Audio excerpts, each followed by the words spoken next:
My whole life has been more of a matter of theory and less of a matter of practice, and in nowhere is that more predominant and evident than when it comes to content creation. For over a decade now, I've been wanting to get into it. I've had multiple different video ideas, multiple different directions that I wanted to go with my channels, but I never really did anything. I never really did much. I never really did enough, I would say. I always fell into this trap that I suppose it's very common for a lot of people out there, which is this trap where even though you have a lot of ideas, you also have a lot of excuses, a lot of obstacles that you place in your own way, and in doing so, you just end up not doing the most important thing when it comes to content creation, which is creating the content. You don't turn on the camera, you don't edit the video, you don't do research on the topic that you want to talk about. You just have these ideas in your head, but you never go with it. It just stays in this perpetual state of theory. And that's something that is very stagnant. It's interesting because it relates to this feeling that I have, it's always interesting to feel that things have lost their meaning, even though this is like the 30th time that you feel things have lost their meaning already, and it manages to surprise you. It's interesting to see exactly what is that you're doing wrong, not only when it comes to content creation, but to anything really in life.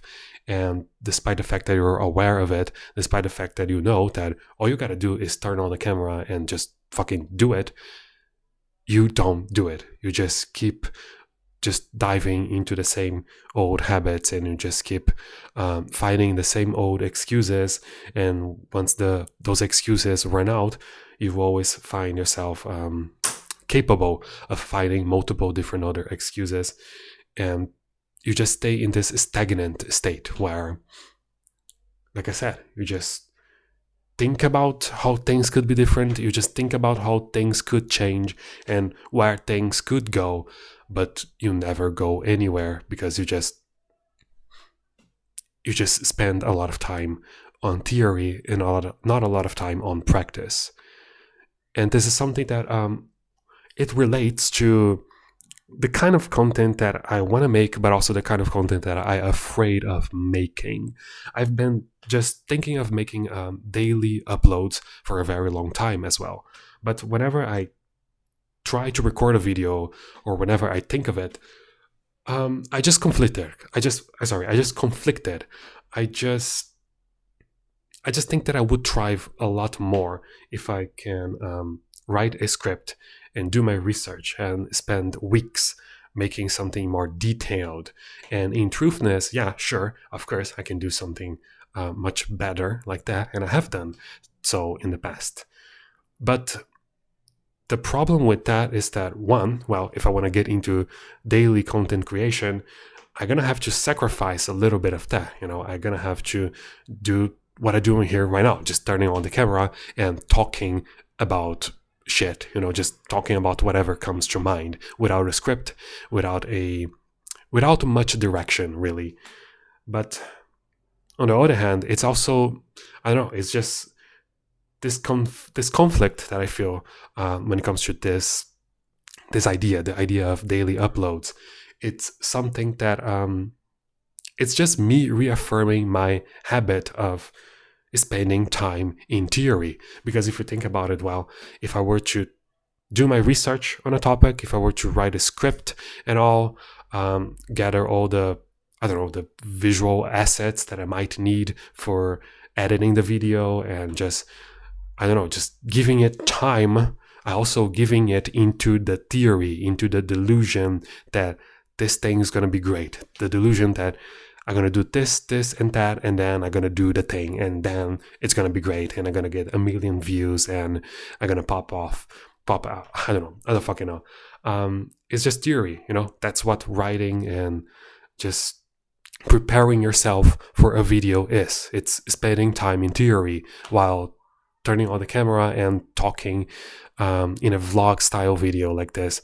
It's more like practice, and that's something that I've always been afraid of doing, not just because, like I said, I'm afraid of just not doing something great.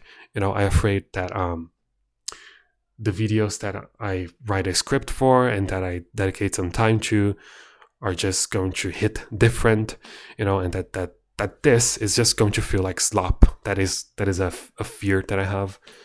But on the other hand, I also feel this feeds into this theory that I have. Maybe not a theory, just an idea. I just feel like on YouTube, there's two major kinds of channels, and those are personality-based channels and content-based channels. A personality-based channel would be a channel where the reason why people watch the videos, the reason why people subscribe and they come back for more and they like the videos and whatever, it's because they're into the person behind the video.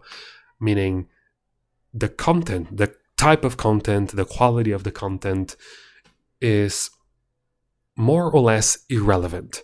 Not literally, not necessarily, and not to the point where I could say that any criticism towards that content, it's invalid and it will just fall flat on its face. No, of course not. But the content just becomes irrelevant to the point where, I don't know, it's just think of Moist Critical, really, who I believe is the best YouTuber, really. I think there's no better role model for YouTube content creation than Moist Critical. I do like him, I do like his personality and all, and I do think that the guy shines the most when he works on his side projects, be it wrestling or his comic book, or was it a manga? Was it a manga? I don't know.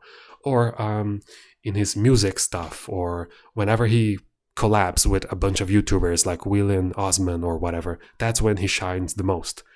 But when it comes to his daily content, that is just, to me, it's something that is just beyond any parameter of quality. Because the guy can just talk about whatever, and that's the whole point, really. I feel like when it gets to the point where you can just sit in front of a camera for 12 minutes, say the word diarrhea over and over again, and you're still gonna have an audience. People are still gonna eat that up. It will probably become a meme, and you're still gonna make millions of views despite all the hate you would surely get. If you can do that and you can still have an audience, like I said, the quality of the content just doesn't really matter. The content just doesn't really matter. All that matter really is you. That's you. It's just all the content is at that point. And that's something that I'm afraid of. I'm afraid of that. Because I don't want this channel to be about me. That's the reason why I don't intend on showing my face. I want this channel to be about art. And I want this channel to be a place where I can share my animations and my journey in becoming a better animator. I want this place to be a place where I can talk about classical music and dive into all these niche ideas and just concepts that I have in my head. I want this place to be about art, really, about art, music, animation, and that's it. But on the other hand, I also want to daily upload. And again, I don't think I can do that without having a massive amount of personality put into it. I feel like on the other hand, a content-based channel would be a channel where people don't really give a shit about the people behind the content. Nobody cares who the people behind TLDR News are. Nobody cares about the Caspian Reports guy favorites Pokemon. Nobody cares. Sorry, I think I butchered that. Nobody cares what the Caspian Report guy thinks about iDubbbz or the latest controversy. Nobody cares what. Nobody cares about the opinion of any people behind any person behind any infographics channel, for example. That would be the quintessential content-based channel. Infographic channels. Channels where the content, it's everything. The personality is just irrelevant. I feel like that's something that I tend to lean to when it comes to the vision that I have for the channel, but also not really. Also, I just feel like a mix of the two is basically what we have in abundance in YouTube. Most channels, most YouTuber careers out there are a mix of both personality and content. It's pretty much impossible for you to make content without having a bit of your personality put into it, and it's pretty much impossible. Well, it's literally impossible for you to make something where the content just doesn't matter at all. I mean, at least if we're trying to make something good, at least if we're trying to make something not necessarily of substance, but something that you would be proud of. I mean, I'm pretty sure that you could just, I don't know, go around the house and play hide and seek and pretend to be 7 years old, even though you're 30 years old, and just have a kids channel and become a millionaire due to it. And yeah, that would be pretty successful. That would be content with no personality whatsoever. But how good would that be, huh? How good, how satisfied would you be with your content creation, really? So yeah, I don't know. I feel like I will be doing this daily uploads more often. I want to keep going. I want to keep going indefinitely and just upload something new every single day, knowing full well that this is going to have my personality bleed into it, and I might find myself uncomfortable with it at some point. I might find myself thinking that this is slop. I might come to this conclusion and not sure how I'm going to feel a couple of episodes in, but I all for it. I up for the challenge. I just keep going, uploading these daily videos, and yeah, let's just see where it lands me, really. The reason why I called this video vlogging at the end of all meaning, it's because I really don't know what I'm doing here, and I don't think I should know what I'm doing here. In a way, I don't think purpose is that much of a valuable thing when it comes to content like this. Like you can look at something like Dan Henshaw. His videos they're genuine, even though they're clearly satire. It's the reason why people fuck with it. It's because it's just so raw. He doesn't seem to have much of a script. He just goes with the flow, it seems, and he just spews nonsense. And because it's so nonsensical, because it's just so unpolished, even though it is satire and it's not real, it just feels real. People just fuck with it because, I don't know, I guess it reminds people of 2006 or something, when people would really broadcast themselves on YouTube. I don't know, maybe that's something that I could lean into with these vlogs. I don't know, not sure. So yeah, I'll see you in the next video. You, specifically the 2 people that are watching this. And yeah, hopefully we'll figure this shit out.